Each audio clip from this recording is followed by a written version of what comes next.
Hi everyone, this is Disrupting Violence vlog 12 and I'm here at the premises of two schools, one a high school and the other a primary school, and both these schools were formerly white schools, meant for white pupils only. In the 80s,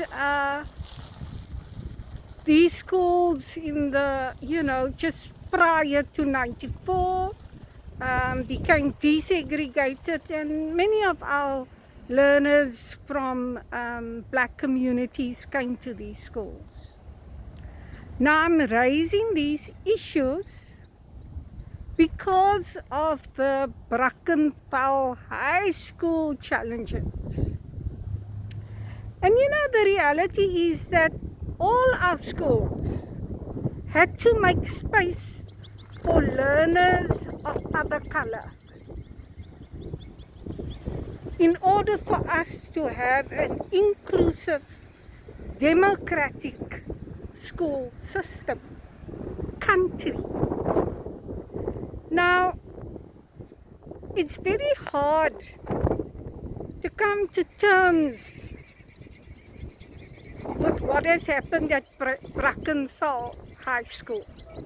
And many people have different views on it. The school principal, the parents, the learners, everybody has a different viewpoint of what was right and what was wrong. Even the political powers have now begun to deal with this issue, arguing that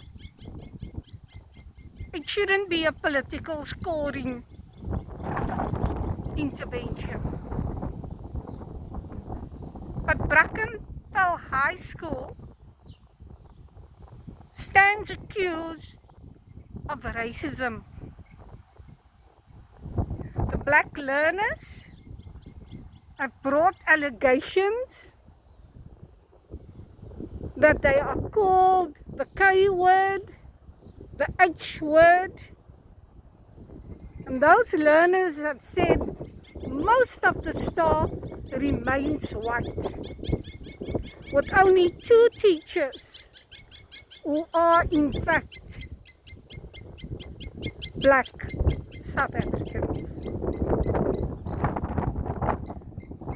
So once again, even under COVID-19 lockdown, we see violence, the violence of racism, a systemic form of violence,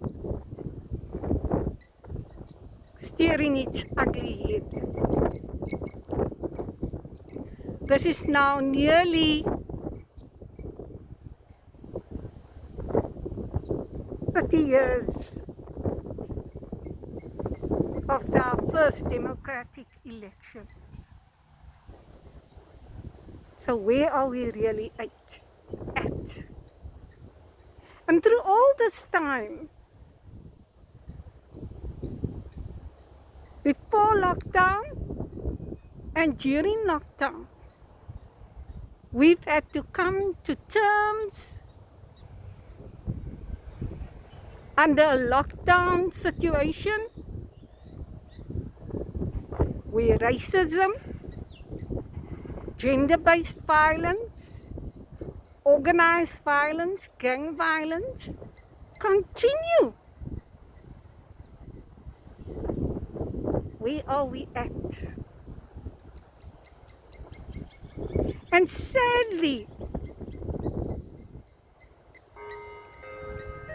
I ask myself, why? Everybody. There's just about 3 minutes to go before it's 3 o'clock, but I figured I would tell you of a very particular time that we are currently in. According to the social network looking at around the corner, Yep. the last announcement from the school principal. And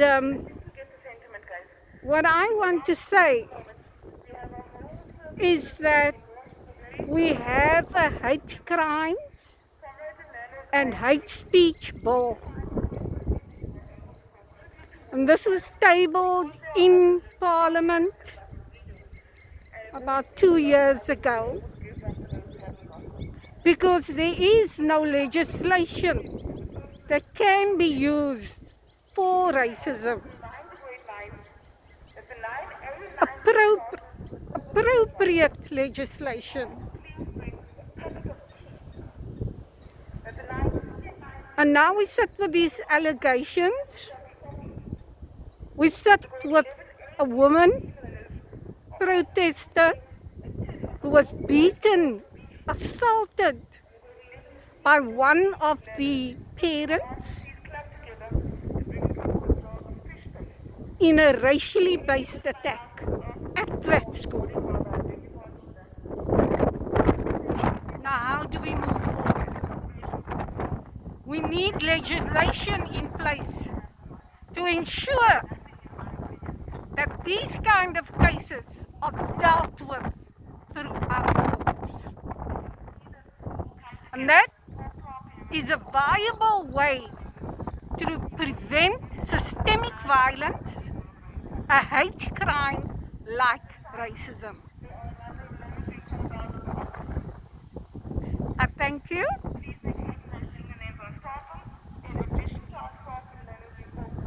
And I call upon you to focus on yourself